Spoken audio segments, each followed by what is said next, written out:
welcome back everybody to a monumental episode of Orange Card Blue Card because Attack on Titan is out, and I, Sam Tate, and David Toombs from Let's Talk UVS cannot wait to talk about the impact that Attack on Titan Battle for Humanity is going to have on Universus. Yeah, I think it's hard to understate the impact that's going to have. I mean, it's a 300 card set, and they've taken. I think it's actually a massive turning point in the history of the game with how many changes they're attempting here with the symbols, uh, the blitz mechanics, the ruin mechanics, the character designs. It's a huge the backups introduced so much new coming in with Attack on Titan that I think you could look back this and similar to like My Hero Academia 1 coming out, maybe not to that extent, but or maybe more in some ways. You could say that this is going to be a turning point. Yeah, it's tough. You were a little robotic there, so hopefully on the recording it looks a little bit better, but we could hear everything you were saying. And I don't think there's ever been so much new stuff all at once. And it's just super interesting because people say that blitz is kind of a do nothing keyword, right? They're like it doesn't really mean anything. And despite my attempts, I was gonna make a video, but it felt kind of preachy and it didn't really seem like it was doing anything than like arguing against the wall, so I didn't end up making it. But there's so many different gameplay ramifications Blitz has. But the main thing I've noticed is it changes the way that we play the game just inherently because there's so many times where everything slows down now because you play the attack and then you have to wait for a response, and there's all these new responses in the set, and then every player who's played before plays their blitz and they instinctively wait for the rival to pass priority back. And so it just is causing like this big stutter step, but it invariably changes the way that we play the game when the locals Vegas chat is like brewing up like some cool combo. Someone always points out you can't sequence it properly because they want to do something during an attack with an enhance, but they're relying on it comboing with the blitz ability. So there's a lot of stuff where blitz abilities would be really, really nasty, but they're kept in check by the fact that they are new and they are different. On the flip side, I find myself rarely able to respond to them. It's pretty much just the ones that draw cards and the ones that discard momentum that I really get to kind of interact with. I'm playing a lot of anti-sacrifice cards, like a lot of anti-destruction cards. So those ones get in there too, technically. And I don't know about you, but I've been facing against a lot of Ravages of War.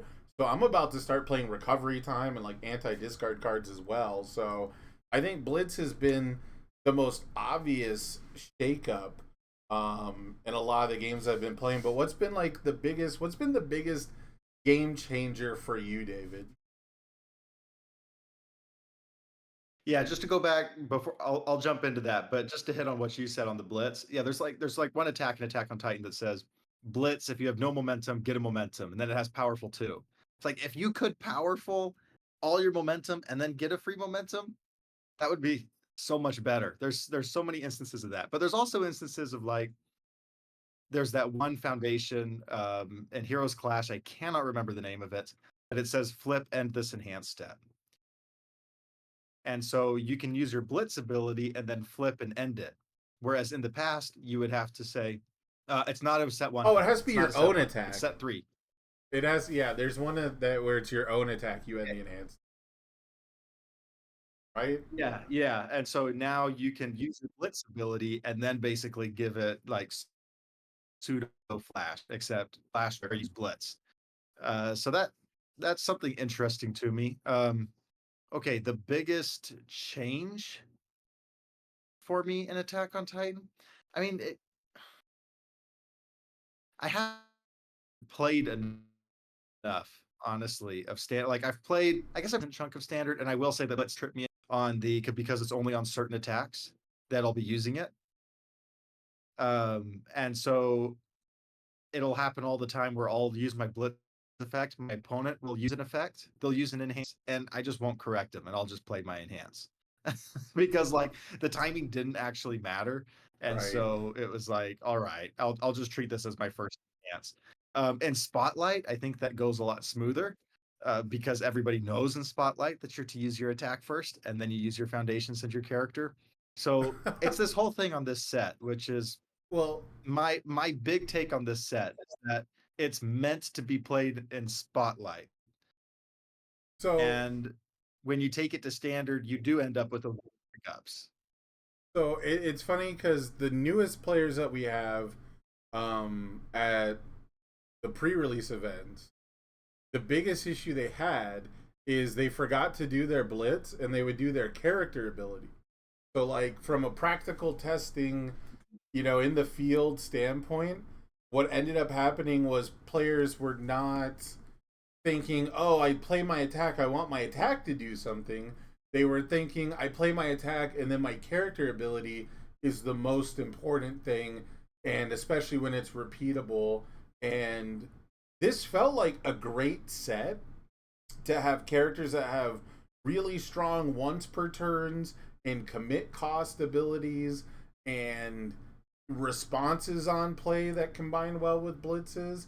And instead, we got a lot of reusable with cost, a lot of sacrifice and commit foundation cost, but a lot of reusable stuff. And so it's weird. It kind of clashes a bit with, like, to me, a lot of the newest stuff or the most exciting stuff is these high difficulty attacks. But yeah, in practice, it's funny because the blitzes got missed all the time. And I was just streaming right before we're recording this, and I was running into, like, I would play an attack, I'd say I have no response. You don't have a response. I'm gonna do my blitz, and my opponent would immediately do an enhance, like every time.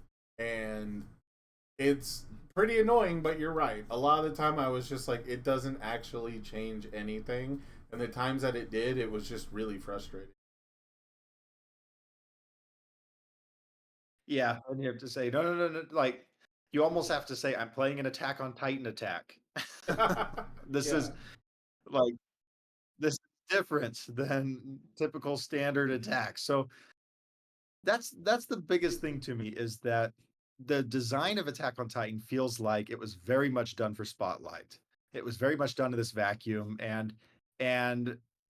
it was because if we think back to like nationals here, Hero Academia only, we have 400 plus players for nationals. Uh, and we know that in 2024, we're going to be interesting new IPs becoming a multi format game again. And we're going to be, and then they announced their organized play and they also want to be multi format. They want to make it draft, they want to make it Attack on Titan Spotlight, and they want to make it standard. And they want to make nationals a combination of all three. And we're bringing in all these formats. It just feels like this year's been a big year of change. And the player base revolted so much against draft being a format that now Spotlight isn't going to be a format at the Atlanta major regional. Now it's a, hey, if your local game store wants, you can do local qualifiers as Yeah. Spotlight. And so it's interesting that the set is very much designed Spotlight, but it's coming out and the company has definitely backed off of Spotlight and just gone with standard because the player base very clearly only wants standard. I don't know. I feel like there's this little clash between what the player base wants and what UVS Games wants. UVS Games wants all this multi-format game, but the players, we only want standard, at least for our major events. So I think if you replace Spotlight with Limited or Draft, I think you're spot on, right? Because they started with that. They started with there's going to be mixed Swiss between Draft and Constructed, and they didn't like have a great setup for that. Um, Mm. I think what we're finding out, right, is we're finding out a lot of what makes the culture of Universes different than, for just the best example, Magic the Gathering, right? Because for Magic the Gathering, like the holy grail for like invested players, well, before Commander was draft. Now it's really Commander, and now people are like all about proxies and like different power levels and handshake agreements and like I find that stuff a bit too much, a bit tiresome, but at the same time, you definitely can't bring the toxic stuff to your casual friendly game, right? So I get it. Um but I think we're seeing like the difference in the culture because people don't like standard in Magic. And I think that there was like some assumption that if you made limited, which limited for those who don't know is just anything that's not constructed or where you get a limited set of cards to build your deck with, right? That includes draft and sealed. Um, but I think that there was like some assumption that if you just give people a good draft experience, they will want it and they will prefer it. And the issue is that the experienced player base could sort of sniff out that the draft experience wasn't gonna be that good. And I think that the proof is in the pudding with the modified draft rules. When they added the modified draft rules and they had the errata, I guess, or the functional errata for the way the bearded titan works, I think that was just really obvious to everyone who's kind of deep rooted in the game that realized the draft format was just not going to work with the way Attuned was supposed to work. And on top of that, all the reports I've gotten is that the experiences are pretty linear, based on, very similar to the Younger Taguro issue. Yu Yu Hakusho was also shipped as a set that was designed for draft. And then you got to your draft, and it was, did you open one of these two attacks to play with Elder Taguro, or did you pull a 30 plus health character? And that was basically your draft experience. And we kind of saw that again with Smiling Titan. I think what's the other one? I think Reiner's doing really good in limited if he can survive Smiling Titan attacks. And it's kind of like nothing else. I don't hear of any of the other decks or strategies doing well at all. So I think that there was kind of this idea of let's design a format that the game needs to survive. You need multiple formats to grow and be bigger, but I think you're right in the sense that it's not so much that people only want standard, it's that they want a multiple intellect, like a multiple IP property or multiple IP format, and or at least they prefer the mix and match. And I think for the average player, there's so much to do and explore and learn in standard, they don't get tired of it. And that is a foreign concept to the big three of card games. Yeah, we have so much diversity. Like, and when I was testing for St. Louis, I didn't feel, I mean, I played an obscene amount of Universus to get ready. And I did not know what I was going to play, like what I was going to face in St. Louis. And like I had a decently good idea, but it was certainly nowhere near a solved format.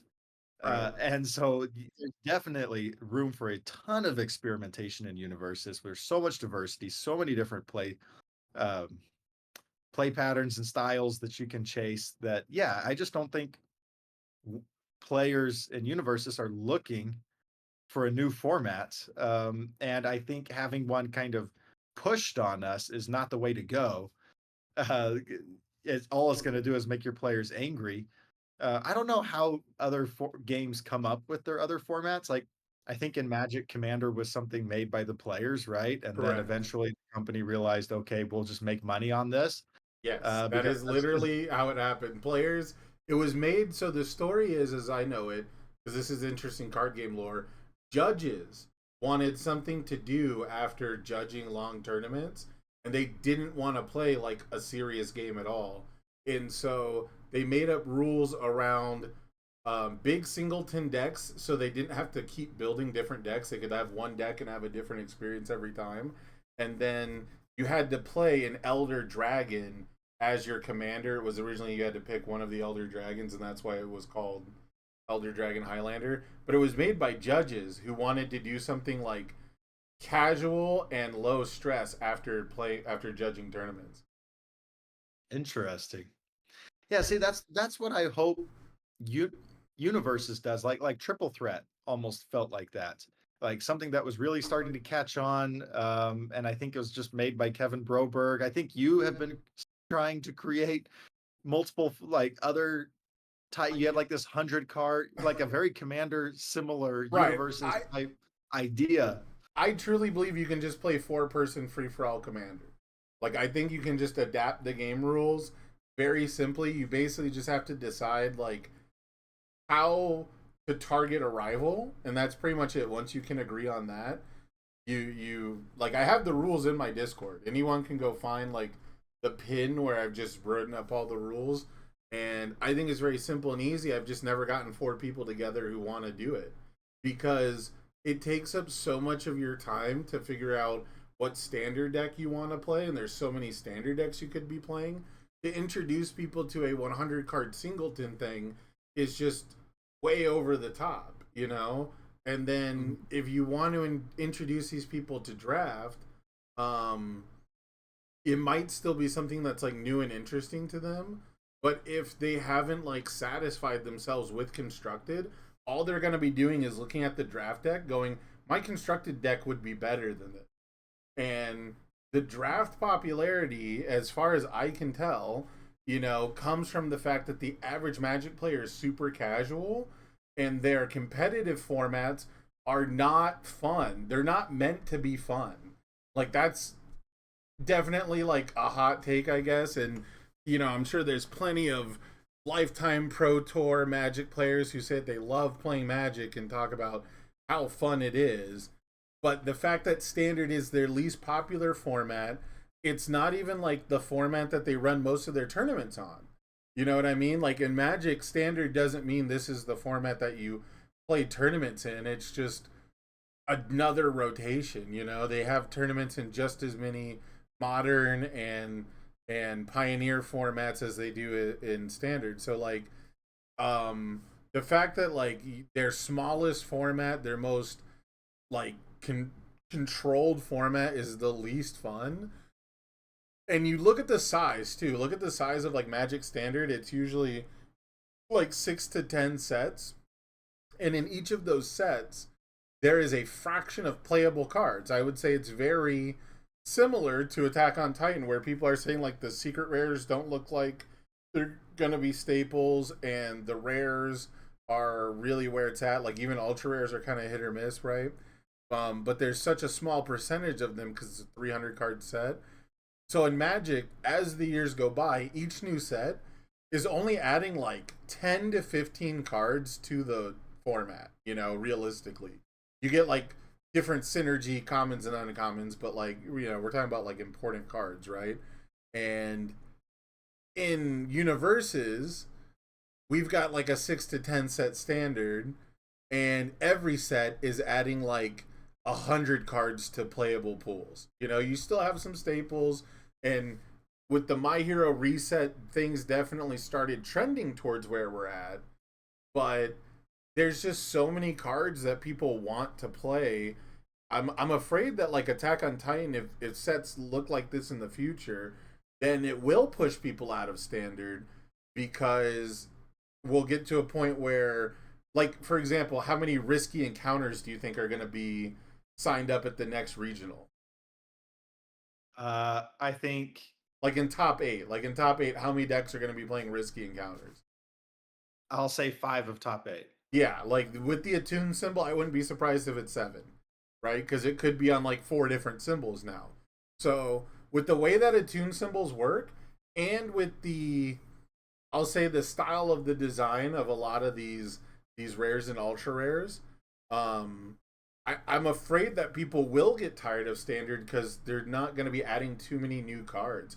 Luckily, we do get like the wall counter characters, and there are like some new archetypes, but I don't know, man. I feel like we're definitely entering a world where the value of the average UFS or UVS card is going down. Like his power levels, not so much like Oh yeah, the power not level of like this set, money like wise. when you when you go and make a spotlight deck, you're like, oh my gosh, these foundations. What what am I doing here? Bro, I have to. Ryukyu players are eating though.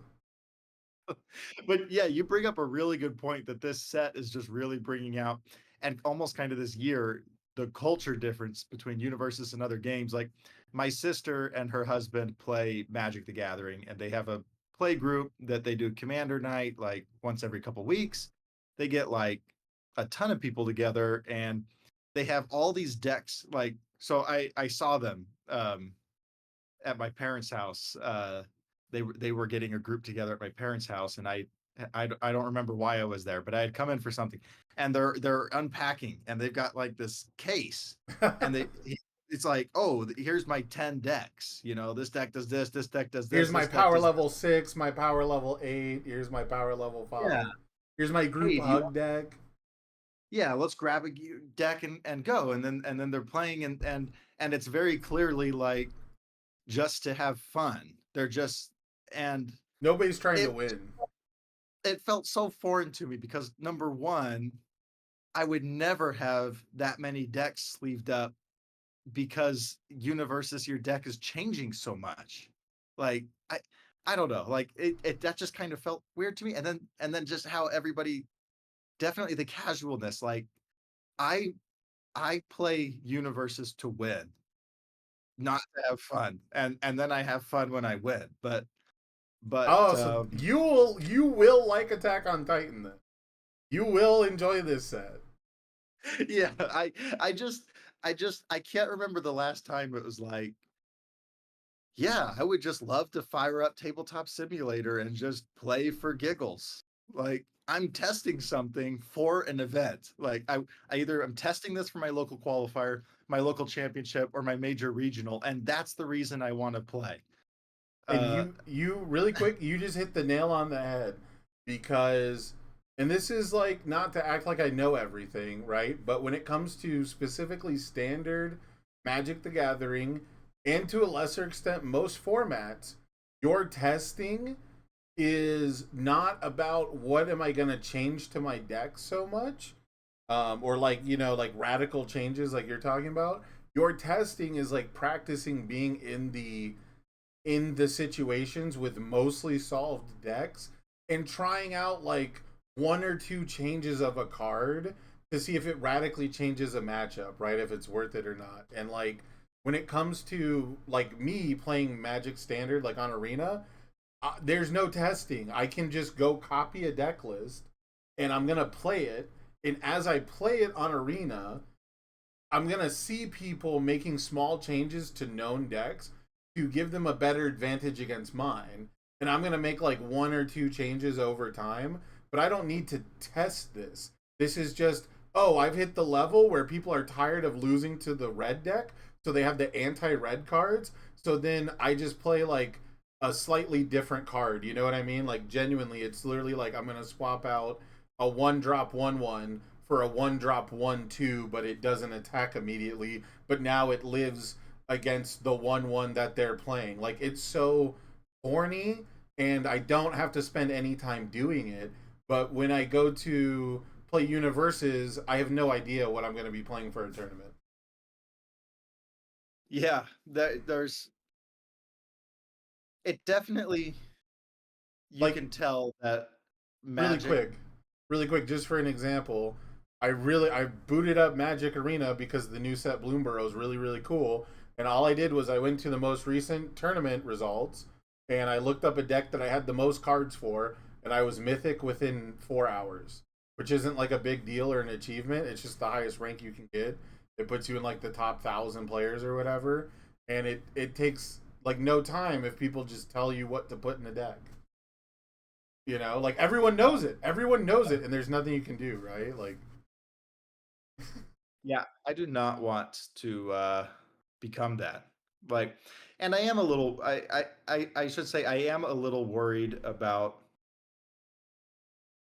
that. I think that flopped this year for UVS games. In all honesty, I was very bullish. I made a whole video on why 2024 was going to be the biggest year ever in Universe's history.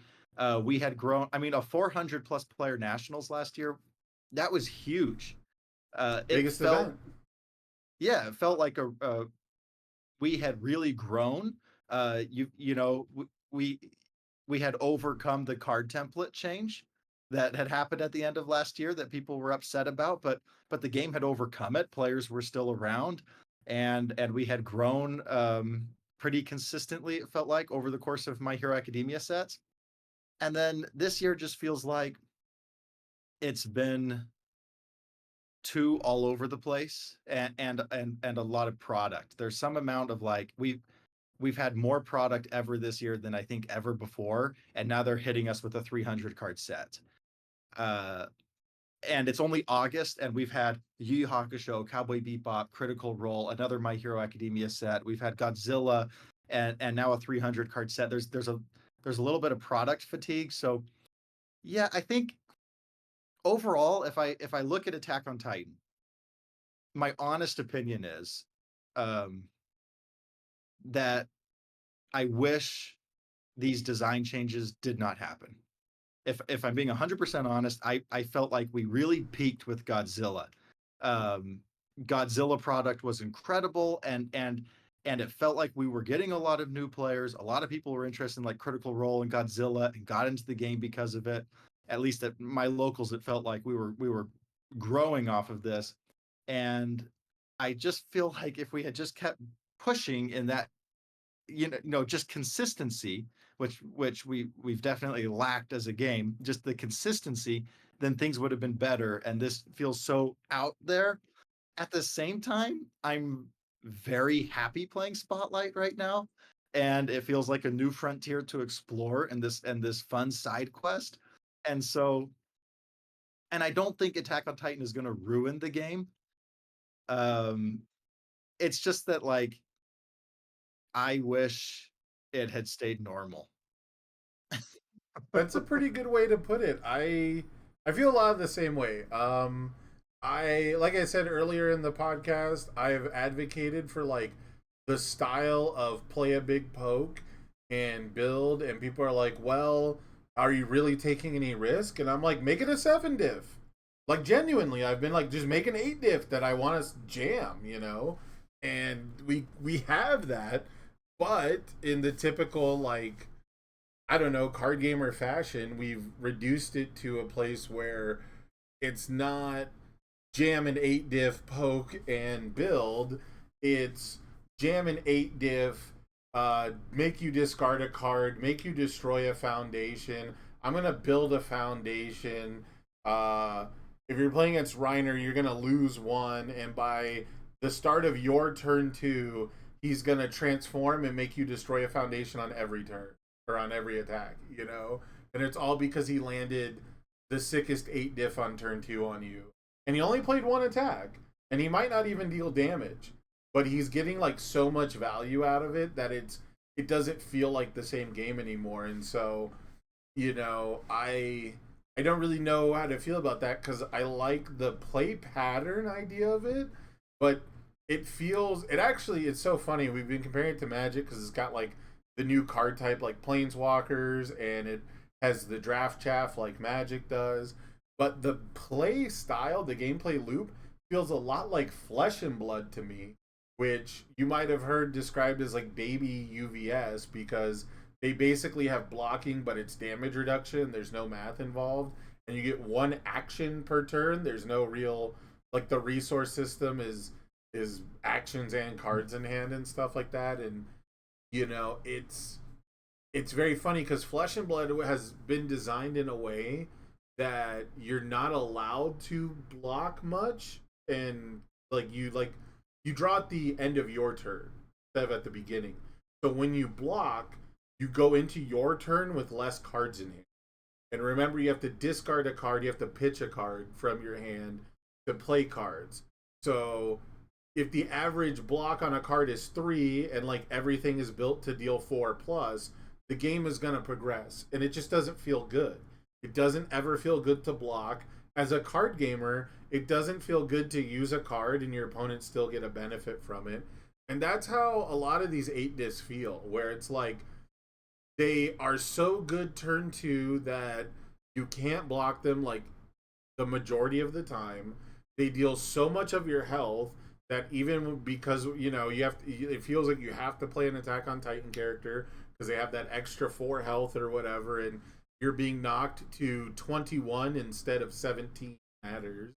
And like the the fact that they're in a more committed position just doesn't matter. Like you're gonna build out your hand, survive it, with one card in hand, and I haven't seen too much like good punishment for it. So like the tempo that you're kind of getting from these newer playstyles with big high difficulty attacks, they feel a lot like Flesh and Blood to me, where the game must progress. The game state has to progress, and whenever you invest resources to play defense, you're admittedly taking a tempo loss, which is not a bad design philosophy.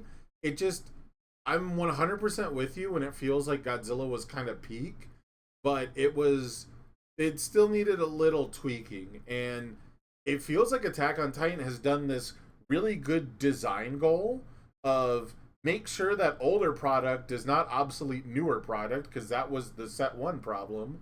Um, but in doing so, we have achieved feeling like every other card game, where now I'm just supposed to kind of jump ship to this new thing, right? And the only stuff that remains from previous sets is like specifically targeted at the new stuff. Because I'll tell you right now, it feels pretty good to play Toru 2 against 8 difficulty attacks, and yet I still gotta feel like I'm going first and playing the correct symbol, because some symbols just don't have answers to the stuff in Attack on Titan.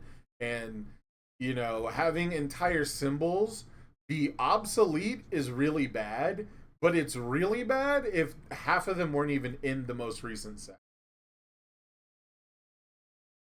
Yeah, I do think that Smiling Titan, for example, is the clear character that breaks the high difficulty attacks. I do think that Smiling is a serious problem in Spotlight. I haven't even played a single game as Smiling or against Smiling in Spotlight. So take it with a big grain of salt. I just don't see how you defend that turn two, because I've played against Smiling Titan quite a bit in standard so far, at least 3 or 4 rounds. It's very difficult to make it on turn two. You have to find your reset, and You have you to have find to like find a reset big stage. answer. Yeah, or you have to have something in hand, or your character negates it, or something. But in Spotlight, it's like you look at the foundations. It's like, what is commit for -2 speed gonna do to this thing? We figured it I'm out. just I posted it in your Discord, and we figured it out. It's an air card. You can discard an attack to give this attack minus X speed. X oh yeah. equals your attack speed that you discarded. And Broberg was like, well, who's got the action economy for that? Who's got like the card economy? It doesn't matter if they're only playing one attack a turn, right? Like if they're playing one big attack, you just zero it out. But either way, that's not a great gameplay loop though, right? Like I have to hold an attack and hold a block and discard it and hope that you only play one attack. Yeah, George put that for me on, like, I asked, what do you guys think the top 10 cards in the set are? Give me some like unique ideas, and he put that card on there, which I thought was interesting, but it does make sense with, hey, commit -10 speed now. In Um Spotlight, yes. In regular standard, I don't know. That seems like a very George Zhang play in standard. yeah, like so That there guy is gets away there with is everything. there is some of that. And I think that speaks to my biggest worry with Attack on Titan, is that a lot of the things in the set are when you do well, your opponent just feels bad. Like they just feel like, well, what could I do? Like Mikasa just played 10 attacks on turn two. Like Low what could be interaction. done? Or like I had a bad build turn one. Reiner sped to 9 foundations. He transformed, and now I just never get to have more than 3 foundations, and he gets to have 15, 20 foundations. Like what could I do this game? Bro, Or you go against like, there's no hmm, way Reiner survives without an errata. Like there, I attack you, you commit one foundation, and I have to destroy one. Makes no sense. There's yeah, no shot that that's how it's intended to be. yeah, it's so funny that they came out with some erratas like that supposedly were always there and just didn't make it on day one, and like it hit two things that I don't know, maybe the Armin thing would have been a problem. I didn't think that four attack deck was going to really be a problem. The But Armin thing was like solved by the idea that you're giving your opponent speed. That's how I felt. Because if you ever look back at all the characters that add foundations to their hand, the worst one from all the formats I've played in, at least, and I'm pretty sure it's like the only one that didn't get banned or whatever, is Kula Diamond. And the way that she added a card back to her hand, like from her stage, to negate and enhance, which is super good. But every time you played the ability, you gave this attack 2 speed. So no one played her because to do that, you'd usually have to debuild yourself like a ready foundation and then also give them speed and then you can't block. So, like, what's the point of picking up a block if you can't block with it? Even when there was like a really good combo where you could commit a card to give it -4 speed to like outdo that, she still wasn't good. So, like, I thought the Armin thing was like totally okay because he probably wasn't going to be like perma blocking everything with it, which is what picking up foundations from your stage is really like toxic with. But the Mart, or was it Berthold? The Berthold add to momentum one, that one seemed crazy, but I was not that impressed by it. So it's no, like it like neither of those erratas needed to. It was so funny because it was like we're getting day one erratas, and they're the ones not needed, right. and we have some serious ones needed, The, and those. But it goes even further than just those two characters, the Reiner and Mikasa. It's also like Smiling Titan, for example, right? Plays the big attacks. What could be done? I didn't have the answer. It goes to cards like Risky Encounter and Waylay. Like for example, Waylay. It's just this magic silver bullet to momentum characters. Like that's not fun. It's just like you had the silver bullet. You it you you made it.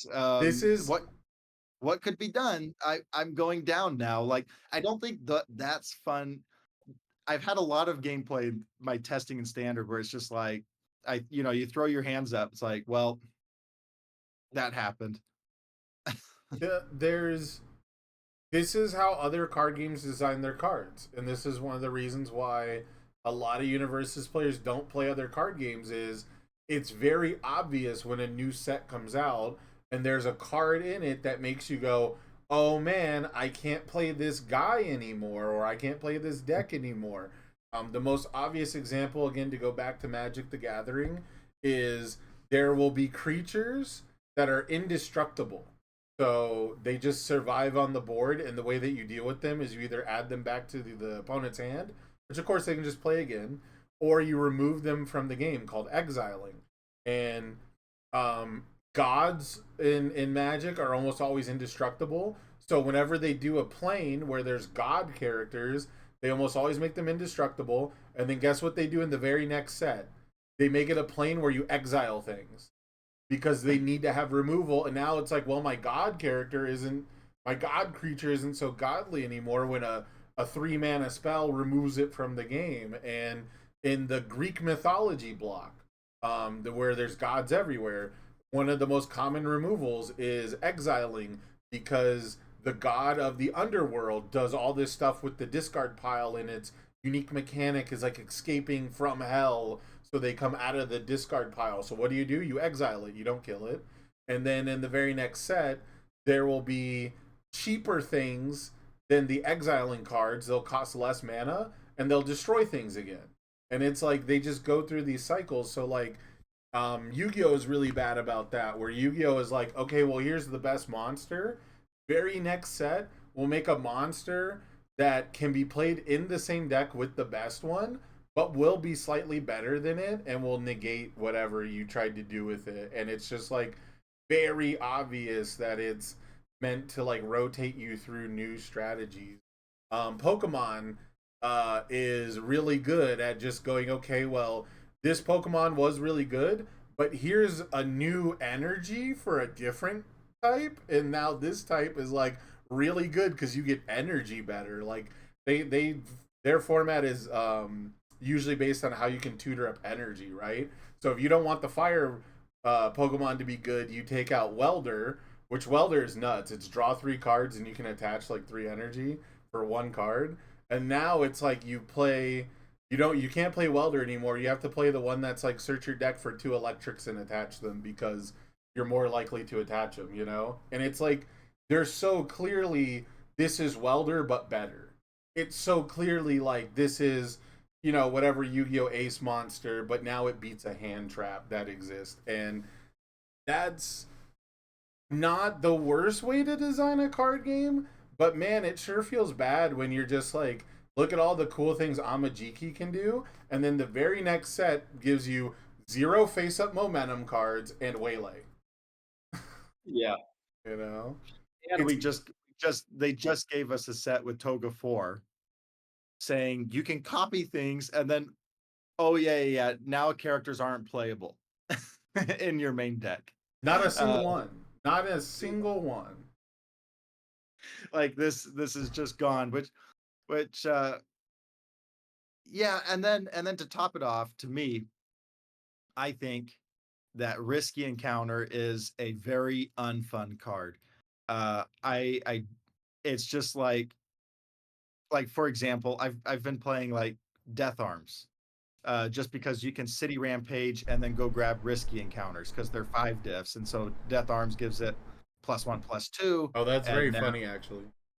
yeah, and now it's a 2 diff because of City Rampage. It's like City Rampage is supposed to not be good in a 6-hander because you're supposed to have to draw your attacks. But Risky Encounter is saying you no longer have to draw your attacks. You just play your City Rampage and then just form all your riskies. And like that's another time where your opponent throws their hands up like, what could I do?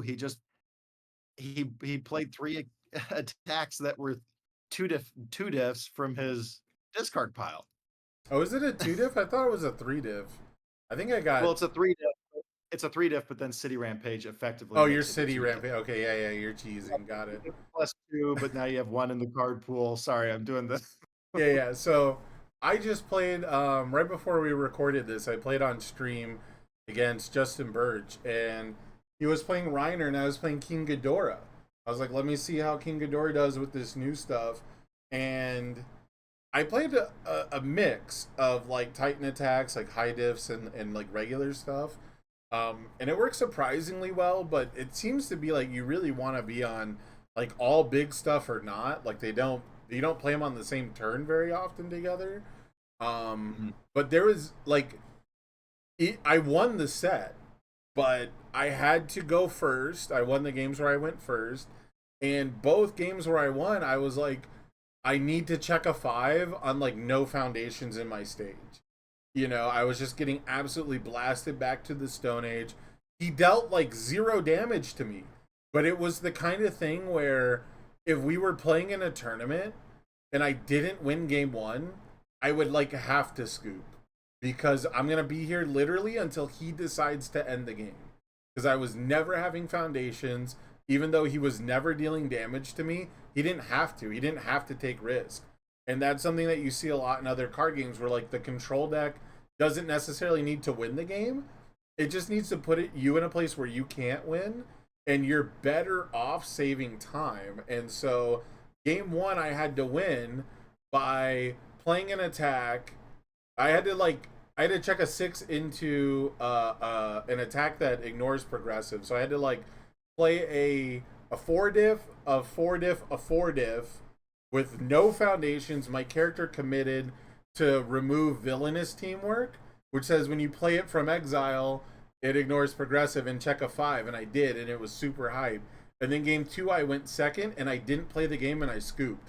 And then game 3 I got to the point where he was in deadlock and I had 4 foundations. And every attack I played, I'm losing a foundation. And I had exact lethal by playing Tri-Gravity Beam as the only attack in my hand, using Ghidorah to play another Tri-Gravity Beam from discard pile, which I guess from removed. And both of them had Deadlock Stun 3, so he had to use Always Cool on the second one.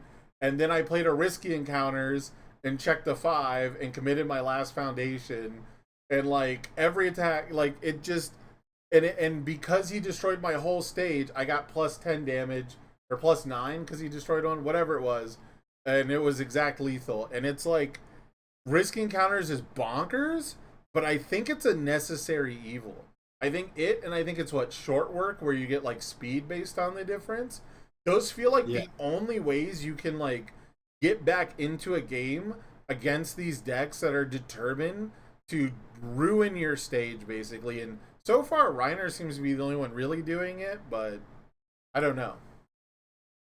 Yeah, that kind of goes back to the silver bullet, right? Now that you're destroying my stage, I have this card that benefits from you destroying my stage, which we need because we've finally been given good destruction characters with Reiner and to some extent Marco, not to a huge extent.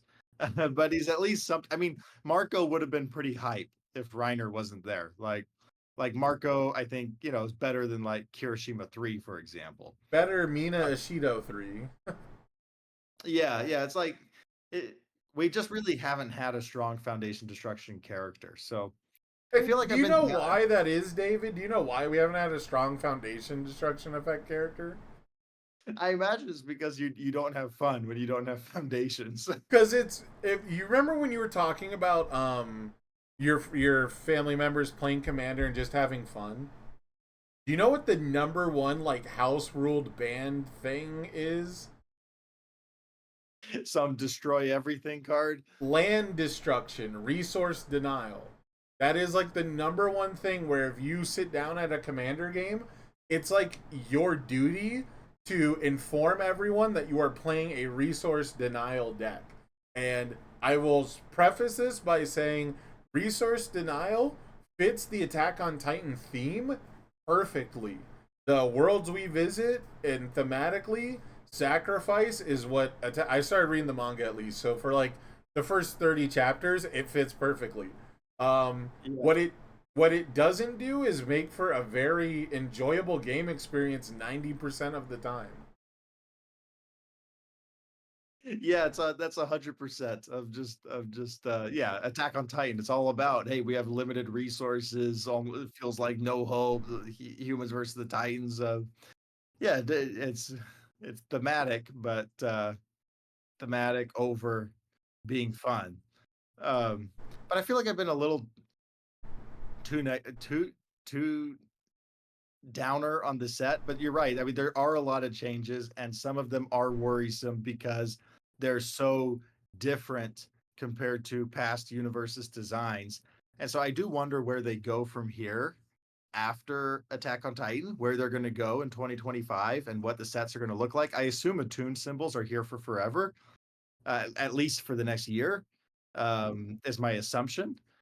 Because I think that they're going to want to bring in other. I mean, their whole point was like, we're going to show off worlds based on symbols.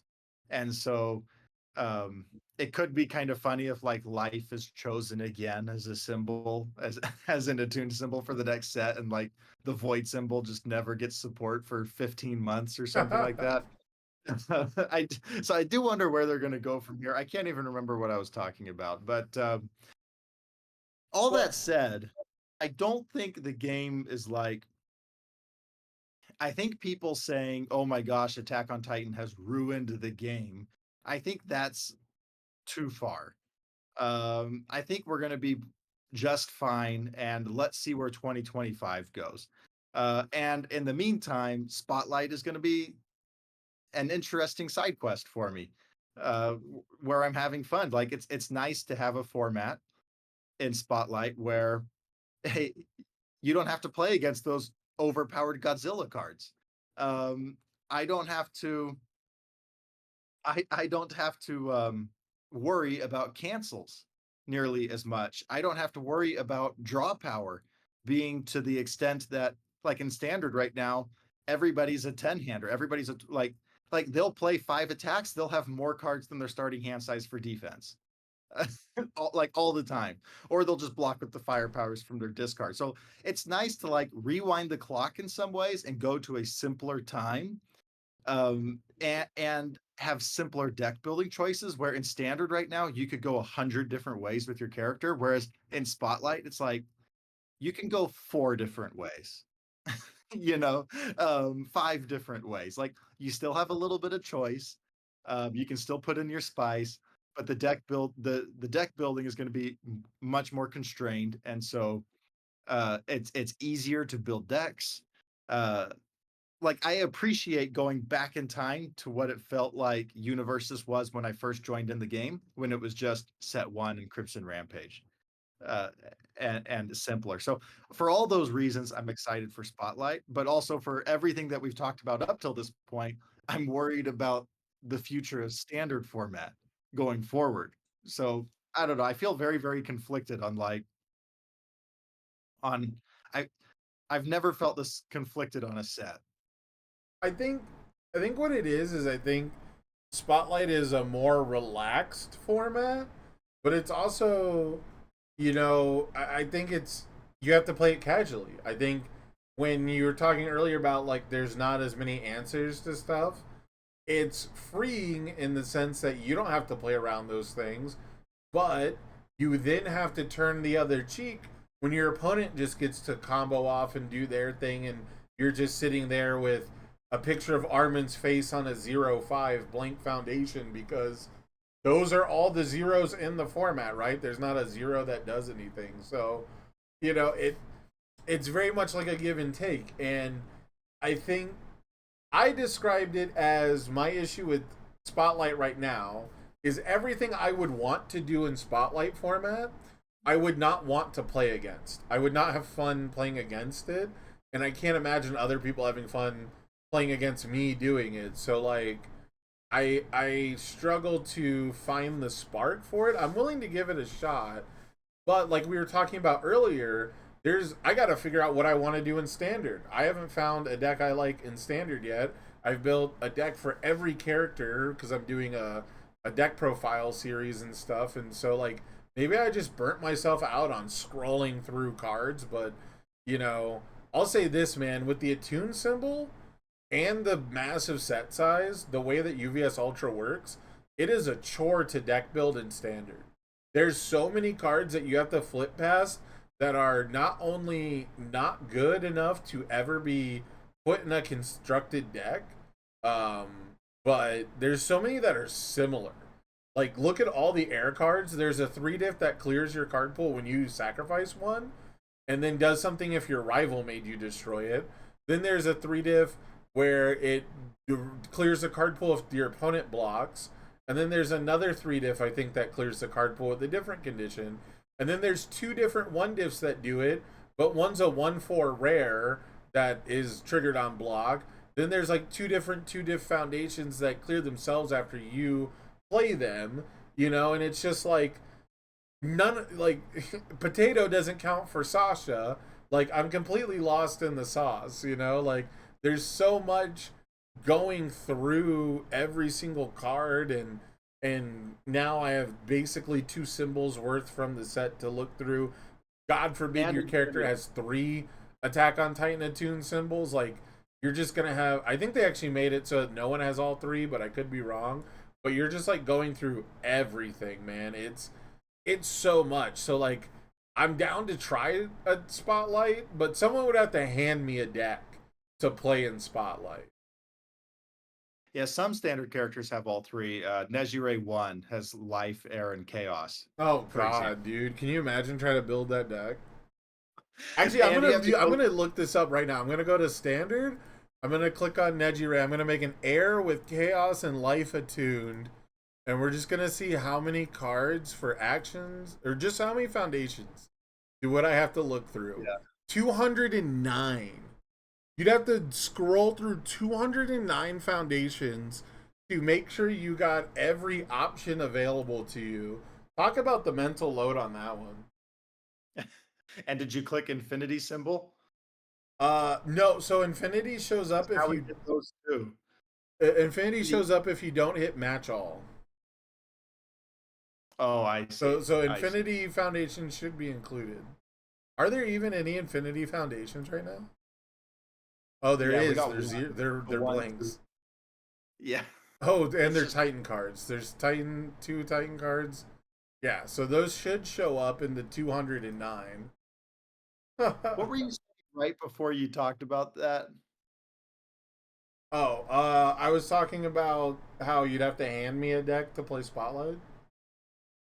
Oh, I can't remember. I had something I really wanted to say, and then I've gone I completely would, blank. well, yeah, I was complaining about deck building and how even if I wanted to spend time on Spotlight, I'm too busy trying to figure out the millions of things I could do in Standard for. Like, if you want to push other formats, I guess it's the bottom line of this podcast. If you want to push other formats, you have to like solve Standard for the average player.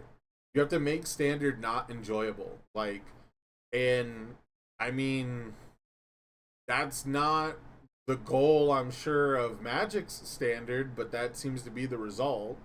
You know, Pokemon basically only has one format. Yu-Gi-Oh has multiple fan-made formats now, but they only have like one official one basically. So like, it's never the goal to like make people not want to play Standard, but the way to do that, of course, is to like solve Standard so people move like put their brain power towards something else. And our only options right now are to do Standard, Spotlight, or like Retro. But I think Spotlight has the issue of you have to like the IP, I think.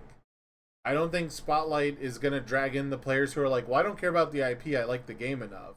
I think it's for people who like the IP. And Mhm. generally with Universes, you get people who might get interested because they like My Hero or they heard of, oh, this is a thing I like, but they always stick with it for the game mechanics. They never stick with it because they like the next IP coming out. So like, I think Spotlight has that issue where people don't want to play a single IP thing at all. And I'm always surprised because I'm hooked on the mechanics. I'm always surprised that that matters.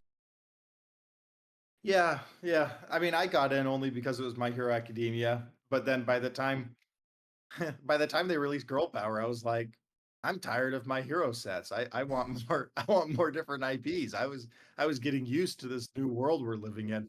Let me give you an example of I think exactly what you were saying. If you want to make other formats good, you almost have to do it at the detriment of standard.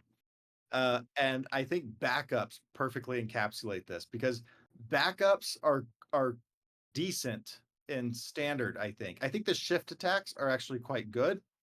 And that's all I saw when I went to the summit. I didn't see these, in my opinion, terrible um, buildable backups. The Four the difficulty. the four Yeah, diff backups, right? yeah, do you want this 4 difficulty card that has a ability equal to a 1 difficulty foundation? You can't use it, you can't commit it to pass checks, and your rival can attack it and destroy it, and so that you can't use the ability. Oh, and now your rival's getting momentum and they're getting on damage triggers. Like, no, why would I want this? Like, you have to have a character built around it. You have to be Hans. You have to be like Annie or some or Beast Titan or something to be able to want to play it. So that's an example of like it's playable in Spotlight specifically because characters demand that you play those to some extent. And it's good in Hanj. I mean, you automatically start out with a resource that you can commit to past checks, but in Hanj. But in standard, backups are so turbo terrible. The way that they ruled it, I am flabbergasted at it. Of attacks go to momentum, you're not allowed to block. So like I can free ramp resources against backups. I can free ramp my momentum. On damage triggers go off. We skip the block step, but on damage triggers go off. So like I can freely get like Punisher's Beam, for example. I destroy one of your foundation, like I selectively destroy one of your foundations now. Um, it's like these are unplayably bad based on this ruling in standard.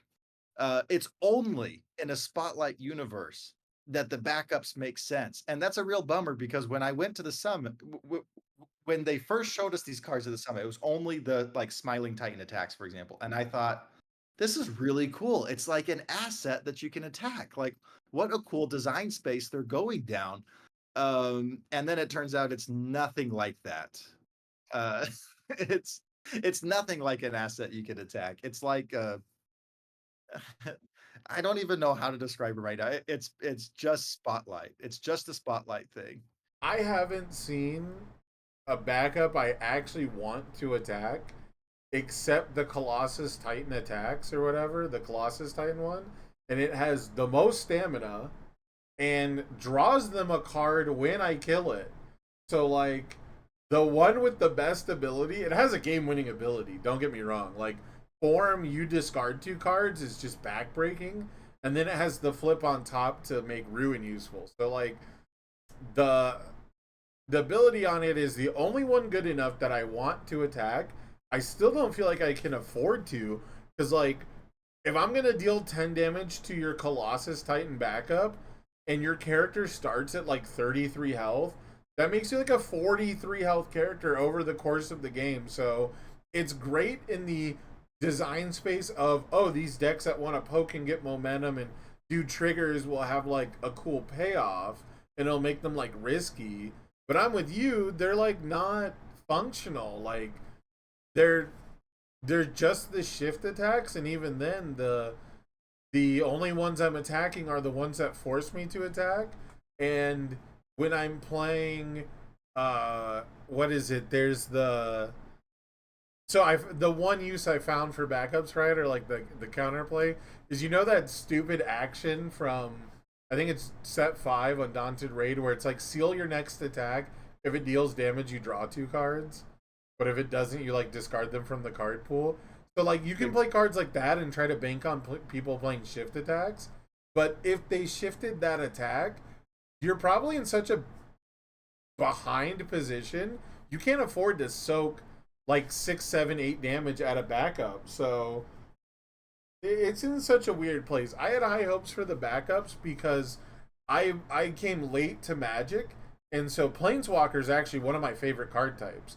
A lot of people don't like Planeswalkers in Magic because they interact so differently to everything else.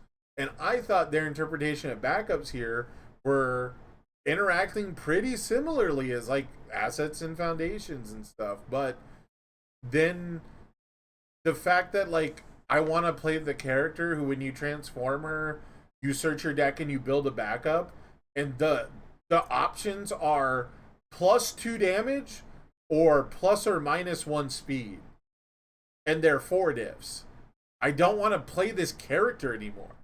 You know what I mean? Like, I don't want to build an Annie deck because her payoff immediately when flipping is so flabbergastingly bad that I like, she can block with them, so what? You know, like she gets to block and like rebuild one, but like the game's over. You know, if I'm blocking with a +3 mid from my stage, the game is probably over. So like we're in such a world where these cards feel like they're already outdated. That's the wild part. They're the newest card type and they're already outdated just because, like, again, the shift attacks are like fine. I'm just amazed that there's no backup card that I can just build that is good. Yeah, there's the I think it's because they wanted these characters designed around backups, and then they're like, oh wait, a 1 difficulty backup would be too strong, make it 4 difficulty, but now it makes it terrible for everything else. And then so much of the set is designed around attack. So much of the set is designed around backups, like attacks that, hey, if you attack a backup, you're getting this, an action that, or something that says like deal And +2 damage to all your rivals backups. Like if you get a backup card this way, like there's a ton of design and spotlight specifically for backups that just are blank and state. Like you could just toss those cards in standard. well, and so like going into Spotlight, the only reason I would expect to see backups is because the shift attacks are like so clearly, you know, high, like well statted, like they're so clearly better than everything that's not being played from your discard pile. Like every attack that's not reducing difficulty or clearing your card pool just seems strictly worse than the shift attacks. Am I wrong on that? Yeah, that does have me leading Beast Titan for like I'm gonna look at it and spotlight just because you do want to be playing these big attacks in a format where there's no answers for these big attacks. But so my issue with Beast Titan is it feels like other people just play those attacks better. Like you can pog off and draw 4 cards from the attack Titan attacks, right? Because you build it and you draw, and then when it leaves, when you play it, you draw, and then it builds and you draw again, and like you can draw like a ton of cards from it, but it doesn't it doesn't feel better than like Reiner playing them. It certainly doesn't feel better than Smiling Titan playing them. Like it's so Yeah, hard for me to believe that Attack on Titan Spotlight won't boil down to like 4 or 5 characters that play the same attacks like interchangeably the best. yeah, and if you want to be an 8 hand size character, um, just go play Armin. You can be Uh, Armin, yeah, yeah, and play and and now Mikasa you're a just yeah, yeah, now you're a 6 hander on turn one. Oh, I forgot to bring this up. When we're talking about throw your hands up, what can I do type of design? Unexpected outcomes and farewell between friends just saying, show me your hand, you can't play that card anymore. And then you have cards like Besiege that say you can only block this attack with things with a block mod of 3 or greater, or like that's also a pretty heavy design here. And just like, oh cool, I you got to see my whole hand and I can't use my best, I can't use my answer anymore. Like to me, that's such a like, okay, well, what can you do? I They played yeah, that's in like again, like that's very common in like the big 3 card games. Like that's very much like a modern Magic play. Like um I did I won a game earlier because I played Unexpected Outcomes. My opponent had 2 cards in hand. They were both Ravages of War, and I was like, "All right, well after this, I'm gonna flip it. I'm gonna play Ravages of War. I'm gonna commit completely out, but it's worth it because I stopped you from playing 2 Ravages of War on your 11 foundations, and like." It didn't progress the game very far because dealing 20 damage to Reiner is not impressive, and he's actually sacrificing for -3 on. I deal like 14 damage to him total, and I'm completely committed out, and he's just going to do the same thing to me. And if I'm playing an Attack on Titan character, I'll still be alive, and if I'm not, I won't. Like it's that's very similar to Magic. Like I cannot describe to you how frustrating it can be going back to Magic after playing Universes. And in Magic the Gathering, this is not an uncommon turn one play. Your opponent goes Swamp, 1 mana spell as the first card of the game before you've had a turn. I look at your hand, I pick a non land card from it, remove it from the game. That's my first play of the game. I now have perfect information on every card you started with. I have information on what you think is a good hand, right? I have information on every land you're going to play for like the next couple turns, most likely. And you draw 1 card per turn. So the amount of like information you can change is not much. And like the idea of getting to like this, stop playing these big long strings with really long enhanced steps is a worthwhile design goal, but it's starting. I think you were right when you said it's too different too fast. It felt like we hit our stride in design of like this is like peak like Universes as we know it, and we had like multiple strategies and checks and balances, and there was a lot of power creep in Yu Yu Hakusho and Godzilla product and uh certain cards from Jetburn. Jetburn people came around on with the important ones. And Attack on Titan's probably gonna be the same way. It's probably gonna boil down to like the characters and like the important ones again. But it might just be too different. And I've been looking for something different. I've been looking for something more open ended, but it still feels like very focused on attacking. But now it's focused on one big attack that kind of does everything for you. The enhanced step is no longer like, let me puzzle piece my big giant machination anymore. My enhanced step is now for my rival to desperately try to come up with some answer to a 10 mid for 8.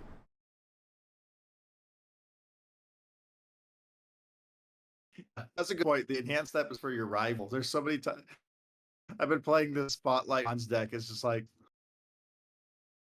80% of the time I do my blitz ability and then I like, all right, I have no enhances in my stage for uh like my damage. My character is a static and a response. All my foundations are defensive focused for me to get blocks. So like I did my blitz. You adjust this attack as you see fit. It's yeah, that's a I do wonder too where this four check tribal is going to go. Uh, the way it enables turn one builds to be crazy, and I can play all the three difficulty foundations I want. That's like the biggest issue to me of the high difficulty attacks. Is just seeing like how big of a deal that's going to be going forward. I'll say this: I was playing Krista. I think it is the one who can use 4 wall counters to stack both decks. And I was so frustrated playing against 4 check tribal because it just changes the math, right? Like my character doesn't add stats.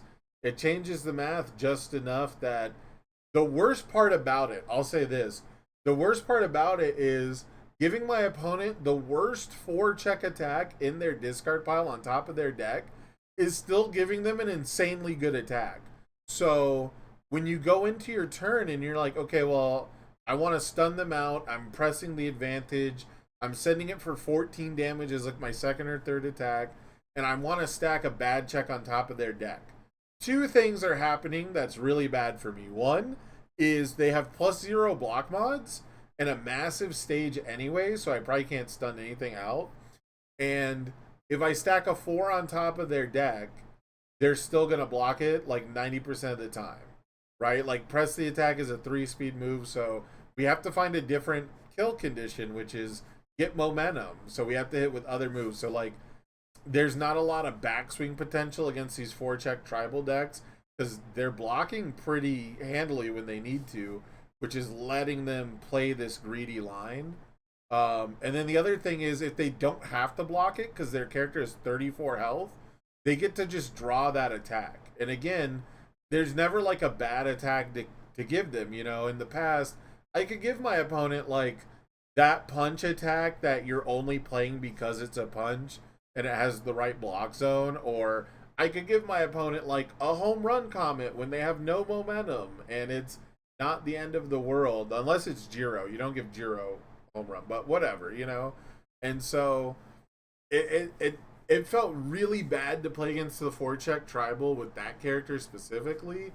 And it felt pretty bad most of the time just knowing that my opponent can build twice, sit on 8 foundations, and like threaten to transform if they do their character ability on my turn, and also never check bad blocking. Like I really thought that when they went to high difficulty stuff, they would be low checks as well, like Zeru's Flame. And instead they're higher checks, which is crazy to me. So It goes back to what you said about there's less risk having to be taken. There's less risk with these 4 checks. There's less risk with I don't have to draw attacks because I have risky encounter. There's less risk with I get to look at your hand. Less risk with what was the other Reiner, right? Blowing just that he doesn't have to take risks during the game once he has such a stage advantage. Like there's just a lot of like the core thing about Universus being risk reward, and a lot of certainty is getting added in. When you play a 4 check tribal attack lineup, there's so much certainty that you have with what you're going to check and how you're going to build. yeah, it's Well, funny you mention it too because um, when I was talking about like let's let me play an 8 diff, you know, let me play like a big impactful high difficulty poke. I never imagined it would check a 4, and I never imagined I would have an entire deck of them. You know, I just wanted like some of them. You know, like I wanted like a what's it called? Vast Hybrid Chimera Kraken, right? I wanted that card to be like a 7 diff, 5 high for like 8 or 9, like make it like a 7 diff, like 6 speed move, and it's super threatening, but it takes like your whole turn to do. It takes like your whole turn most of the time early game to freeze your opponent's thing, and then when it goes to momentum and like all this other stuff, and instead it's just like a card you play in a string deck, like or Amajiki or whatever, and it. I don't know. I think the four check letting my opponent build 6 consistently is really cringy, and the decks that are just like selling out for just a bunch of 6 checks are also just super frustrating because they they play a surprising amount. They play a surprising amount of these big attacks. Yeah, you could literally just like, all right, I'm smiling. All the 6 check cards. There you go. No, my Shift local's attacks doing and that. 6 It's checks. effective. Let's ship The best smiling it. deck Let me I've see if I. seen.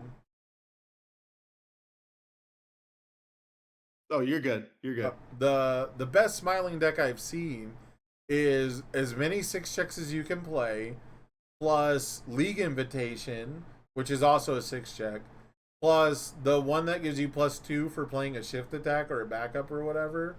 Um, and then you don't ever play any defense. You just play 2 shift attacks instead of one.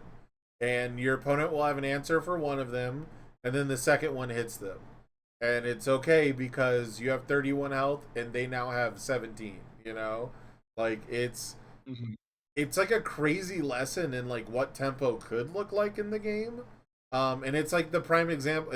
It's gonna be the number one example of why I don't want to try Spotlight, like in a serious competitive environment. Because if I get matched up against a smiling Titan, it's just like, did you draw the attacks? Because you cannot check bad enough. You know what I mean? Like you can't check bad enough with the 4 check tribal deck.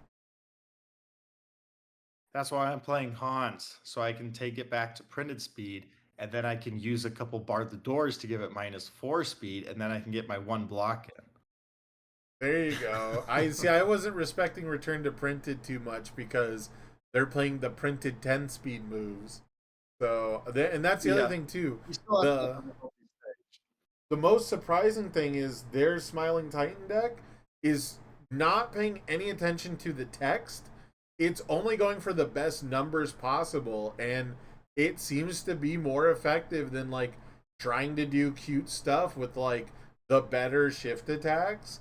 Like I don't think it's playing Beast Titan anymore, which I thought is crazy because that like mills you and shifts you a backup, and you might hit the Attack Titan one, or Colossus is the best one to hit by far with that, and it has EX, and it's like he's like, yeah, but it's the slowest move in the deck, so it's gotta go. And you just play a faster move, and the deck works better. It's so sad. I've always been a text first card gamer, and this is the set where text is like the least relevant. Yeah. Well, let me see. I was gonna. My original plan coming into this conversation was I was gonna sell you on Spotlight. Good I luck. wrote I wrote my I wrote my arguments down on a Word document. I'm just gonna look at that real quick. I said deck building is easier, more confined, fewer choices. Freedom from Godzilla and Yu Yu Hakusho. I like Designed those to be sets played though. this way. Yeah, Blitz is much easier to track. Backups are better. Or spotlight only. Spot or draw power is down. Your hand size is your hand size. Cancel traps are fewer. Um, Zero diffs are blank, which I do like that. Might not. I like zero And diffs this, being I blank for guess the most part. I said all of the. Yeah, spotlight feels thematic, I guess, but um big attacks for Titans, like you said, ruin, wall counters. Like, I think that's the biggest win for Attack on Titan, I guess. like Brett Pendragon was showing, like the back of the boxes can form a wall, and then you can put the front of the box and have Colossus over the wall. Yeah. Like it's very apparent that they understood these characters to a nitty-gritty level, that they did their research into the manga, and that they made that come alive. So like that's a good win for Spotlight. But yeah, I guess I said all of my other arguments Let already. me let me say real quick before I forget, because we'll probably be winding this down pretty soon. But I will say I started to read the manga, and I was not happy with the art at first because again, I thought Godzilla art was sick.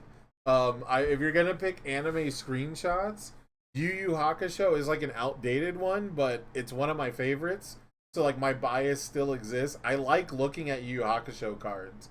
I think that most people don't because they're old anime screenshots, but like there is something nostalgic and comforting there, and it's kind of sad, but it's true, right? And um when it comes to like I've been reading the manga and it's like, oh, here's a panel, here's a card, because there's so many cards, they use so many panels, but the detail of having like the action sequence up front, and then if you look in the back of the higher rarities, there's the different panels. And now that I'm reading the actual full manga, I have a better appreciation for like having what's the one that's like many weapons? It's like it's the one where you get like one damage for every weapon in your discard pile. Coordinated strike. Yeah, coordinated strike. Like I just read that part of the manga, right? And like recognizing where those panels come from and like knowing that someone had to take those off that page and like rearrange them on a card, like I now have a way better appreciation for like those background details and like that formatting. But like the commons and the uncommons are all like so rough still. But I did want to say, because I was pretty critical on release, that given what they had to work with, they did a really good job. I do wish that we just had better source material to work with. Yeah, I had a I don't know, I had so I texted my sister and her husband my Beast Titan card, my Chrome that Oh I yeah, yeah, opened. you pulled the chrome, yeah. Yeah, they were saying let's see, her husband Adam was saying let me go back and see what he was. I got to go back on my family chat here, sorry. It's all good. He I will said say, I am sad that like the commons and uncommons are like the ones that are colored in, and then the rares and ultra rares are like color coded by the symbol. I'm not like a fan of that. That's like the biggest miss there because it's like, why does it look like why do the commons and uncommons look like they're actually a higher quality? Because they're like colored in, but then the rares and ultra rares have like the better seeds, you know? yeah. Yeah, he said, "Hey, they used the frames from the manga." I said, "Yeah, it's all manga." And then I showed him the secret rares, the pearls, the obsidians. He's like, "These things are stunning. I'm eating this up." Um, yeah, he I, just I haven't seen I any think of the we're pearls gonna or obsidian in person, but everyone seems to like them. they're much better in person. Yeah. Okay. You see them online, it's like, I don't really know, and then you see it in person, it's like, all right. I personally like the pearls way more than the obsidians though, but I do think I think they're nice collector pieces.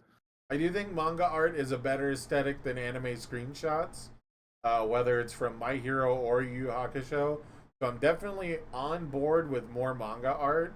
Um, it's also the fact of like you got to find 300 cards worth of art. You had to dig real deep in that well, and so maybe if the set was only 180 cards, there wouldn't be so many that you look at and go, oh, it's just this. But what's even funnier is there's so many scenes like in like so many panels in the manga that I'm reading where I'm like, how come this isn't the card for this? Like there's one that's like I can't remember what it is, but there's like a scene where Mikasa just like shoves a bread roll into the potato girl's mouth, and it's so funny. I like saved it on my phone. Like it looks like a meme image, and I'm waiting for that one to be a card.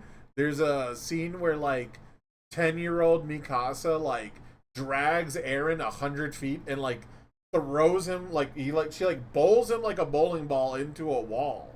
I'm like, where's this card? Where's my 3 difficulty throw from like baby Mikasa just bowling Aaron into a bunch of firewood or something? Like there's like an explosion of like firewood, like they're pins, like it's a whole thing.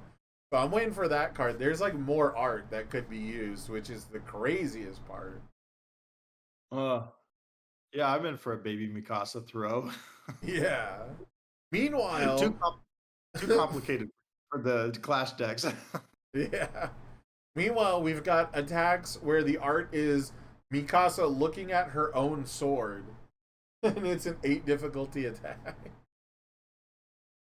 They had to throw some. They had to throw some on the air symbol.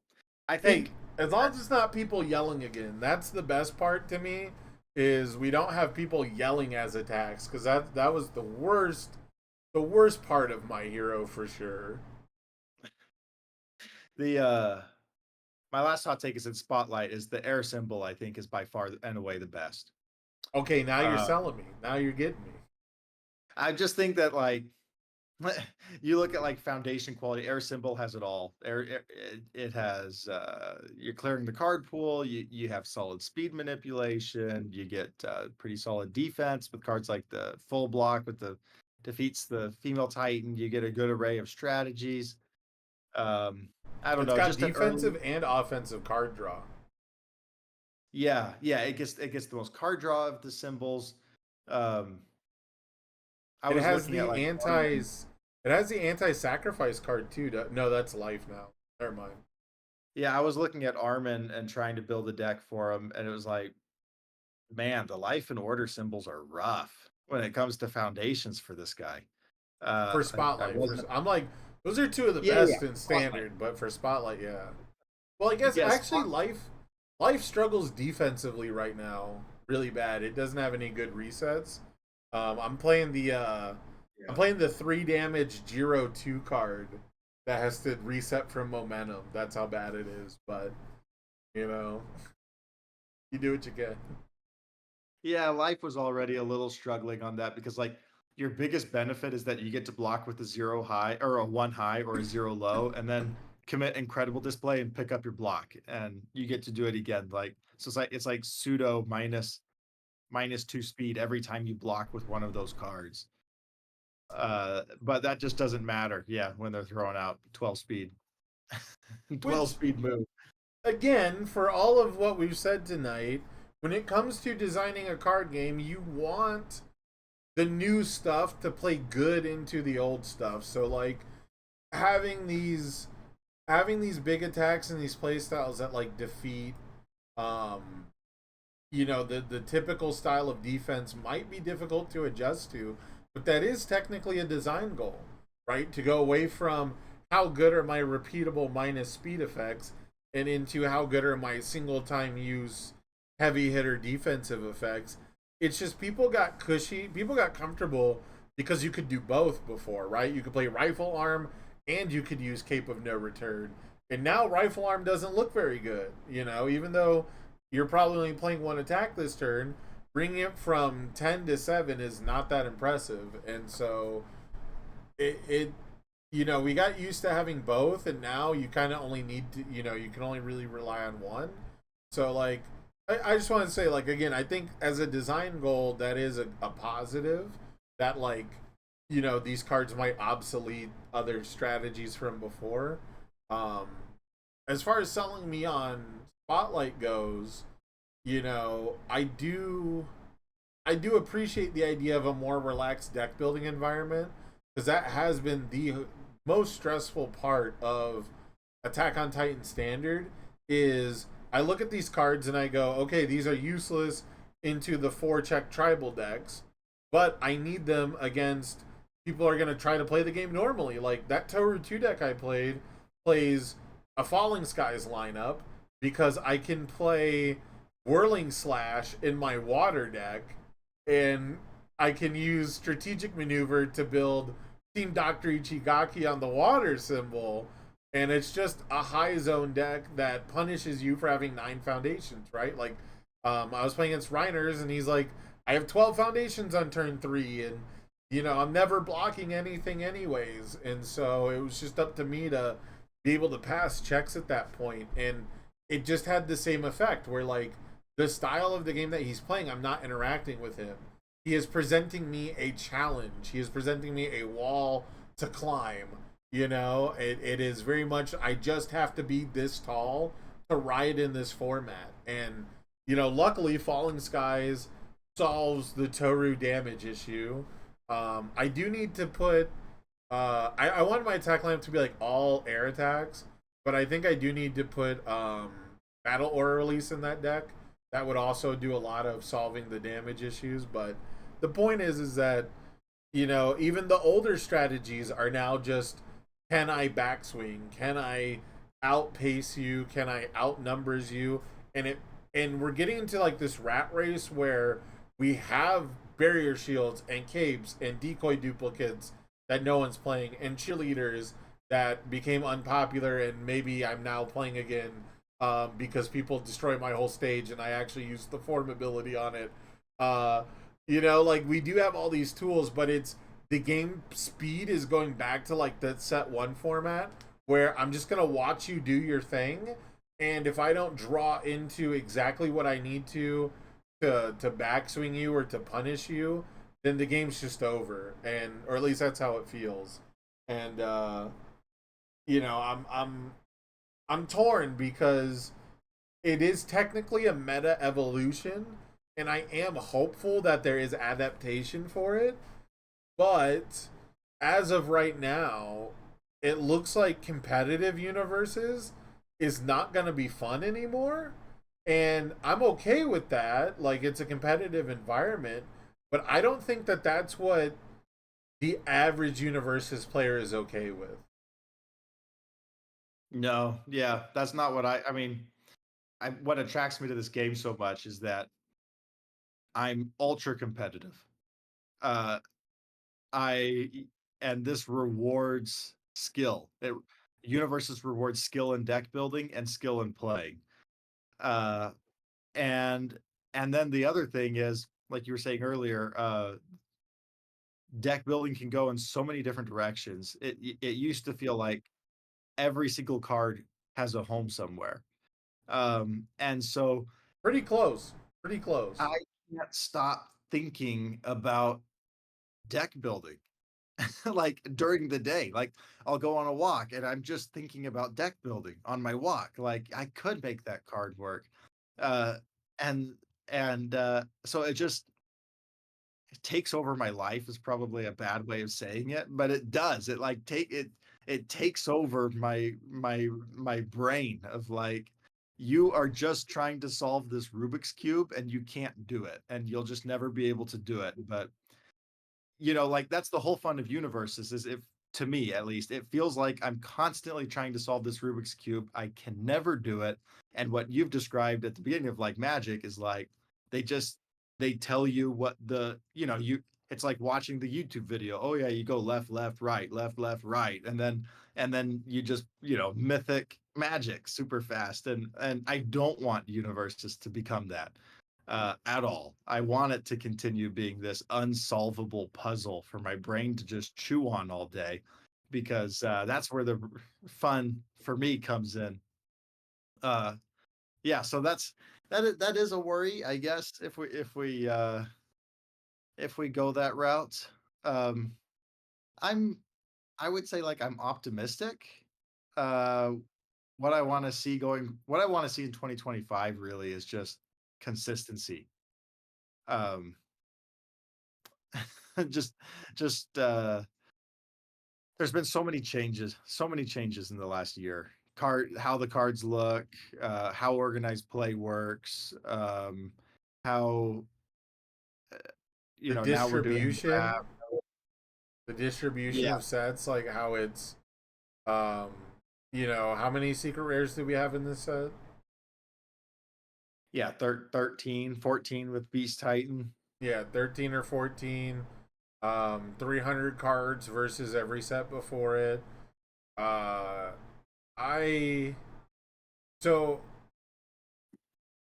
what's interesting to me is if Attack on Titan has changed this much about the game, then where do we go after this? Because if we wanted to change things back, then it'll almost feel like Attack on Titan just got left in the middle. And it almost feels like Jetburn is kind of like that, where like Endeavor was like hot shit for like one set, and he was like good into Cape and No Return for like a week. And then all of a sudden it's like, where did he go? He's not keeping up with Godzilla.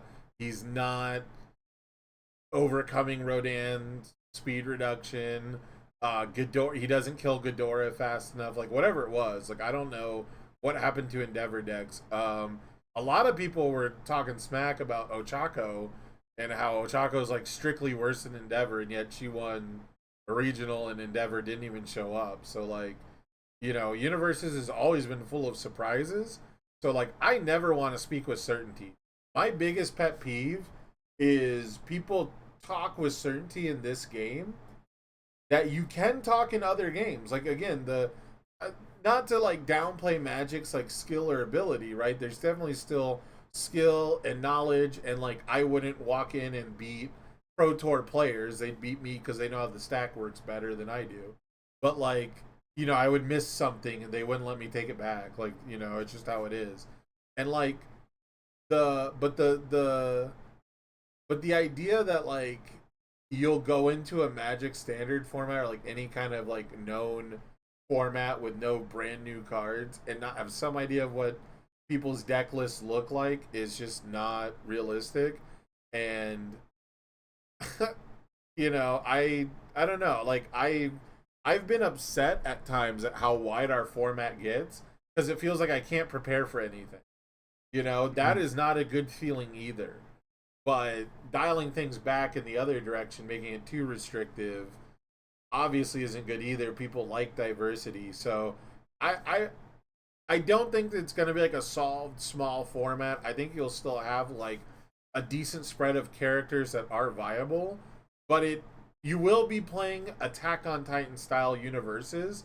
And what I'm trying to ask, I guess, is how do we go to somewhere else? You know what I mean? Like if we do something totally radical and new with the next major set, which I guess would be the first release of 2025, which I guess is supposed to be Tekken. Like let's say it's the Tekken set, and what is Tekken like? If Tekken does something totally different than what Godzilla is doing, and it's totally different than like the Attack on Titan big attacks, like, and it's gotta be good enough to warrant its own space and standard. Like, is it just gonna feel like we're playing a different card game again? And how well can it play with the other cards? You know what I mean? Yeah, that's a really interesting point. That if we're going to be if we're going to be making these worlds so individualized, but also ramping the power level, it does just feel like we're just reinventing the format every single set. Also, you can't just make the next set the other six attuned symbols, I was just about because to say, like, then what you're saying is that a not a single Attack on Titan character that you just brought in all these new characters on can play a single card right. in your new set. So you're not allowed to just play the other six attuned symbols. And so now you're going to have some symbols just being completely ignored for nearly an entire year. I shouldn't say completely ignored. We're still going to get challenger decks. Um, and I don't think, I think, I don't think the challenger decks for the rest of the year are going to look anything like Attack on Titan. Um, Yeah, let's so save that for its own podcast. Let's not talk about the challenger decks. sounds good. All I can say about the challenger decks is not every product is for everybody, and I'll leave it at that. Um, Yeah. yeah, the so that's what I'm worried about. I'm worried that like Attack on Titan is so different and it's so unique, and then if the next set achieves being equally unique, because I mean, it's not unlikely that they just do the other six symbols. Like I don't think that that's out of the question at all. That they just do a set that's like, okay, let's do all the symbols that weren't in Attack on Titan, and you have the exact issue that you're talking about, where all the Attack on Titan characters cannot play a single Tekken card, and I just don't know how to feel about that because it already feels like League of Villains was its own thing, and then Jetburn was its own thing. And even though they definitely used all the same cards, we're definitely using like, I mean, the last Worlds was won by Set One Kicks, which won the first event ever. So like, there's definitely cards being reused, but it was very much like, check out this new hotness, check out this new hotness, check out this new hotness. And once we hit that nice strive with League of Villains, and once we got like the overhaul decks and like I am like barrier shield into the format, and there's like some really nice checks and balances, some really nice back and forth formats. It feels so jarring to like go, okay, well we had like this one standout format of back and forth, then we had this one standout format of like back and forth, but now we've got some rocket launchers with falling skies and like Cape of No Return. We amped it up a bit, and now we're pushing the envelope even further because you absolutely have to have those cards or else these attacks dunk you. And then what is the next step? Like more what is less interactable than shift attacks from Attack on Titan? You know what I mean? Like that's where it feels like we're gonna go. We're gonna go to what can I do? Like what's like instead of Blitz, we're gonna have the Heat keyword because Heat is the gauge mechanic in Tekken, and it's a gauge that is meant to increase offense and keep keep the game going. Like Tekken 8 is all about aggression, it's all about offense, and it's because Tekken 7 was all about blocking and turtling and finding your opening. And so they didn't like that pro players would just like block forever because taking risk was not good. Fighting games are all about not taking risk, right? And so Universus, you want people to take risk, and the heat mechanic is to like encourage you to take risk. And so if they take like heat and they make it like blitz, but it's now before responses, so when you play an attack, it really does something, right? Because right now with blitz, your opponent can like Genkai's it or they can flash it, and you don't get to blitz. But if they take heat and they're like it's blitz but better, like I don't know how I'm gonna feel at all, dude. That standard is gonna be awesome. Okay, heat. Okay, now this. Now Yeah. blitz. Now enhance. Well, there wouldn't be. I doubt that if they did, let's. It's so unlikely that they just do heat is just responses but faster, where Yeah. blitz is responses but slower. But if they put blitz and heat on the same card, like if they put that, like if basically if Tekken introduces a new mechanic like that and they put heat or they put blitz on those attacks, it's it's gonna be so much, dude. It's gonna be way too much. I'm waiting for the mechanic that's after it resolves. This mechanic always like Echo is like always after it resolves. I'm waiting for like the abilities that are like super good, but your attack has to resolve for it to work, and then the metagame becomes aborting attacks. Like We're Dimension Sphere somewhat becomes getting the there. best. Yeah, we're somewhat getting there. That would be interesting. Another way to ramp us up a little bit more. Yeah, I guess my overall thought just from our discussion is I am excited for Spotlight. I'm still having fun in Standard for now. Um, but in the end, I wish we didn't do any of these changes. I wish we didn't do attune symbols. I wish we didn't do Blitz.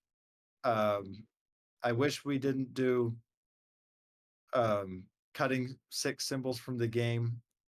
I wish it wasn't 300 cards. I wish we didn't have so many silver bullet cards. Like I'm excited to be playing, and I think other people should still be excited. But man, like Attack on Titan is my favorite anime of all time. I wish we just kept it normal, and these were 3 symbol cards with effects I'm used to. Like so, I and I feel like the game is just slowly growing, and I don't think that this set is going to accomplish the goal of getting the new players in. And so that was the entire new goal, it seemed.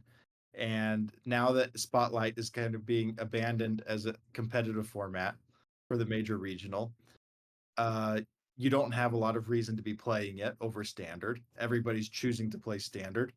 And I think that while Spotlight is this nice contained experience for new players, it does make standard more complicated. Like we're saying with people missing their blitz abilities.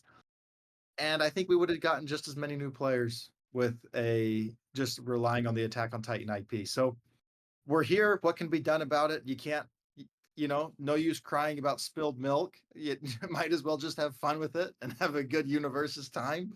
But I wish it didn't happen. I'm in the same boat. I can agree with everything you said as far as I'm not having I can't lie. I'm not having fun yet, but so far everything I'm playing against is like so, I don't know. This is like its own podcast topic, so I won't get all into it, but like we were talking about with like Magic how like standards like not fun, right? Like people choose to do everything else basically. Um it almost feels like Attack on Titan is the set where you have to say, okay, are we gonna play casual decks or are we gonna play a real deck? And like Universus has always been kind of good about blurring that line, and the people bring their casual decks to regionals.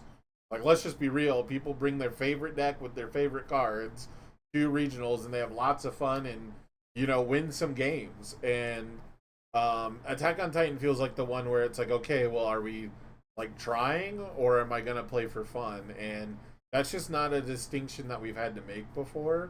So I'm still in that feeling out process where I'm trying to find fun stuff, and maybe I'm just playing against people who are just only trying to do they're just trying to figure out the optimal thing, and maybe that's my issue is I start every set with just what looks like the coolest cards, and I make the worst decks, and I have fun, and then I see what doesn't work and I move on, right? And I either iterate on them or I move on to something new. And I love the ideas with the big attacks. I love the idea with like the play pattern of I'm gonna play this giant attack. I don't like the play pattern of it's not that risky to do so. You know? I don't think that they hit the mark with any of the design goals, but I loved the idea. Like I loved the goals. I didn't like the implementation. So like it gives me hope that there is good ideas. You know what I mean? Like there's good intentions, but I can agree where I just wish we didn't do any of these things. Like I wish we had just made like normal cards that are 8 diffs. I just wish every Titan attack was just a 3 check. Like genuinely, it's such a weird small thing, but it would make such a difference. I wish that like every blitz ability was just an enhance and maybe toned down a little bit to compensate.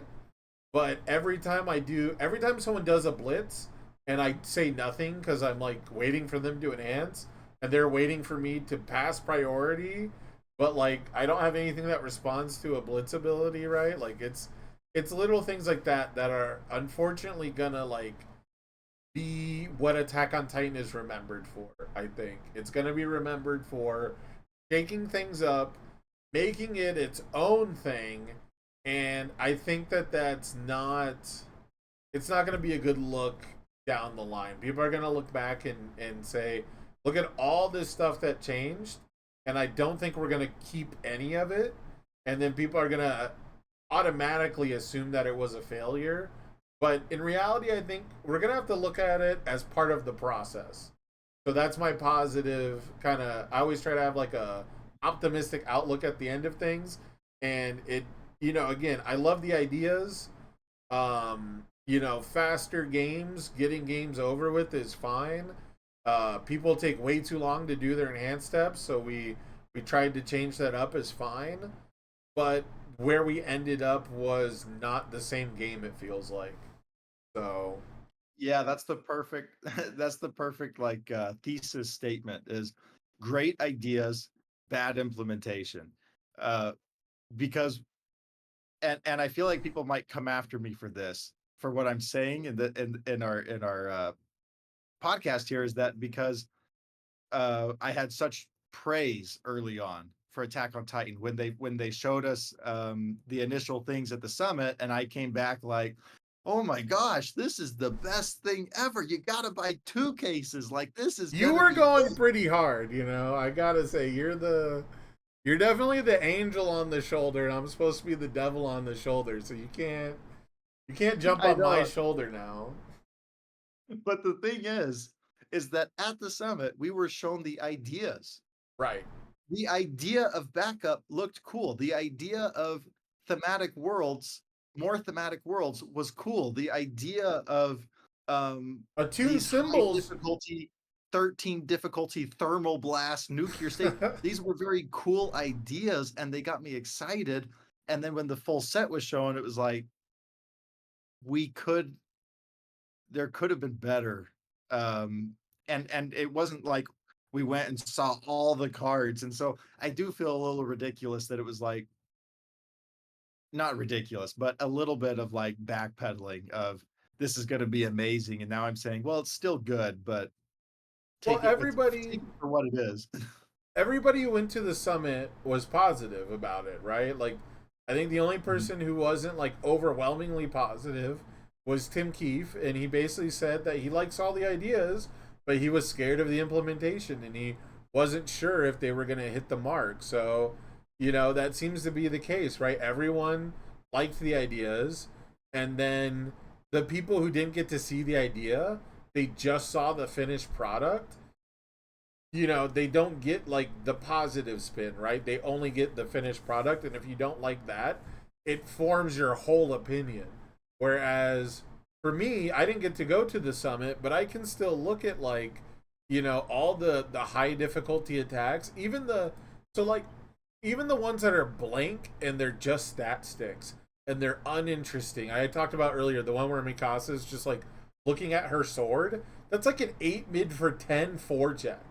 There's like no reason for it to be that. It's just a card called Ultra Hard Steel.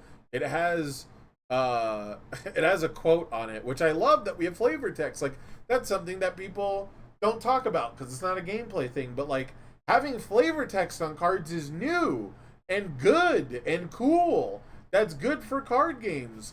But if I'm gonna try to find a deck for Ultra Hard Steel, it's not going to feel very good for either player. And when you see the finished product, you don't think, oh, they're trying to design a game state where I can play a poke that will reliably hit most characters and progress the game state. You see an 8 difficulty card that has risk that gives you no immediate benefit because if it blocked, it does nothing because it has no text. And I think that's where we missed the mark, right? We missed the mark with all these cards that you're almost not supposed to play. And in Magic, they defend bad cards like to the death. Like, their design like makes entire articles about how you have to make bad cards to teach people what good cards look like. And I've always like not liked that idea.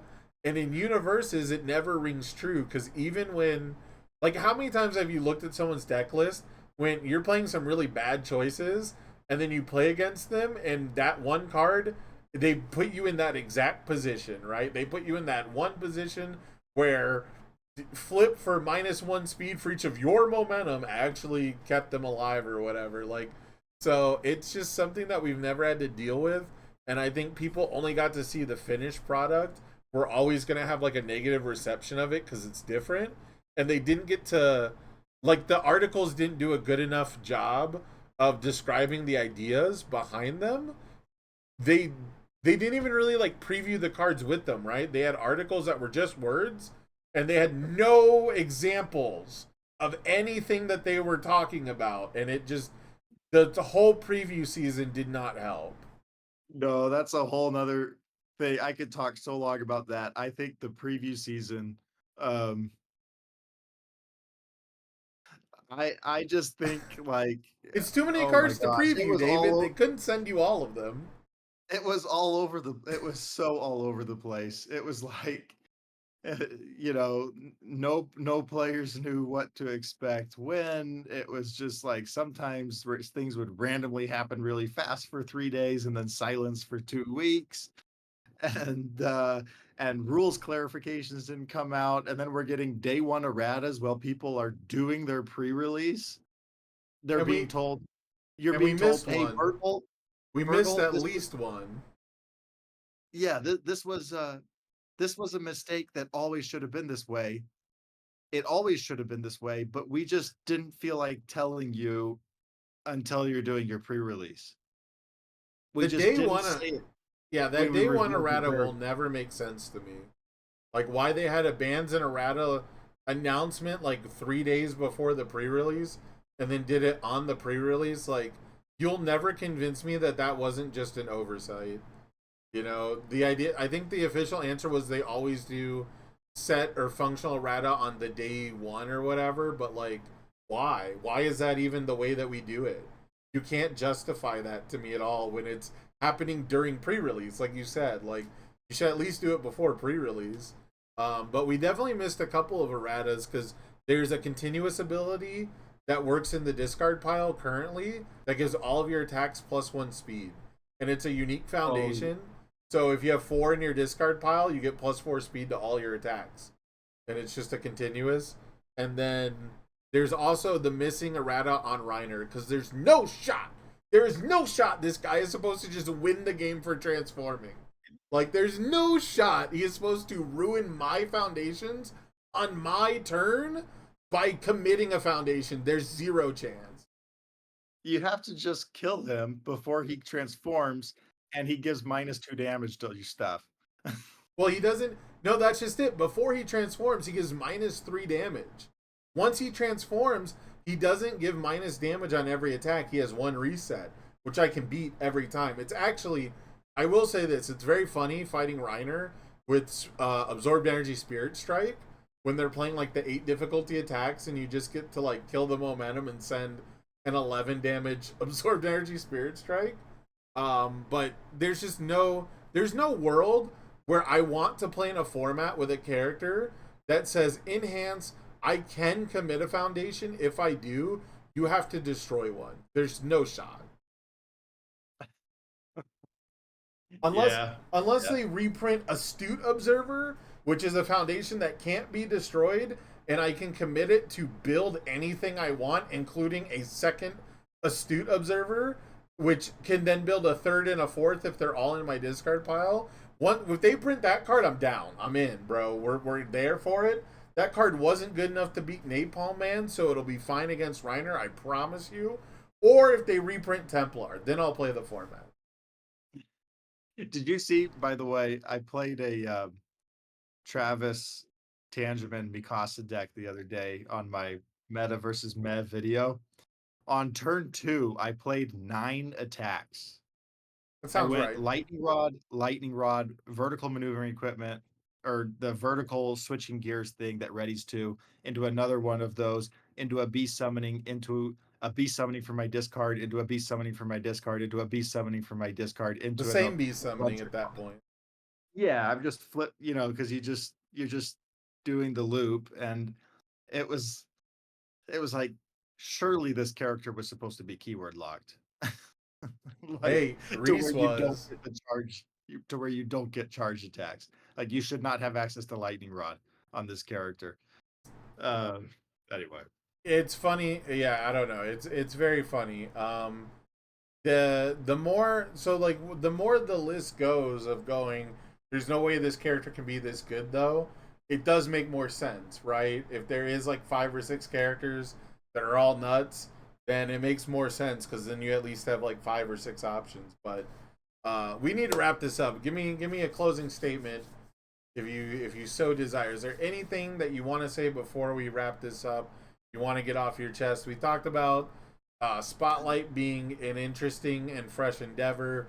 We talked about all the great ideas in the set that we really maybe just didn't hit the mark with. Maybe we just need a more normal approach to it. Is there anything that you want to talk about before we wrap it up?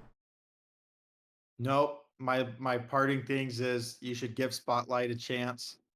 It's the way Attack on Titan was designed to be played, and so we should play it that way for at least a little bit, and then we can go to standard, getting ready for Atlanta. But let's have a fun time just playing some Spotlight decks and play it the way it was designed.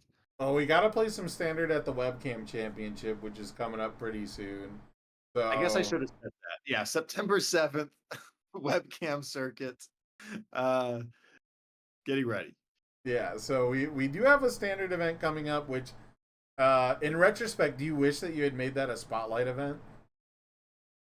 No, no, I like keeping it standard. Although I thought about doing another tournament, like a spotlight tournament, but I just don't have the time. I can dig it. My No. closing statements are reprint Templar already. It's not too good.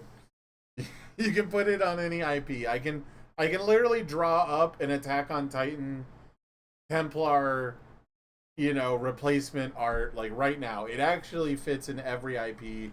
The fact that we didn't get one in my hero, Templar would have been the most thematic card, by the way, because you could have put Deku, Bakugo, and All Might on it. Because in the art, it's literally Reese and his bodyguard, and then it has one symbol for Bakugo, one symbol for Deku, and one symbol for All Might, and it would have been the Punch set. It's the Punch IP. I don't know, man.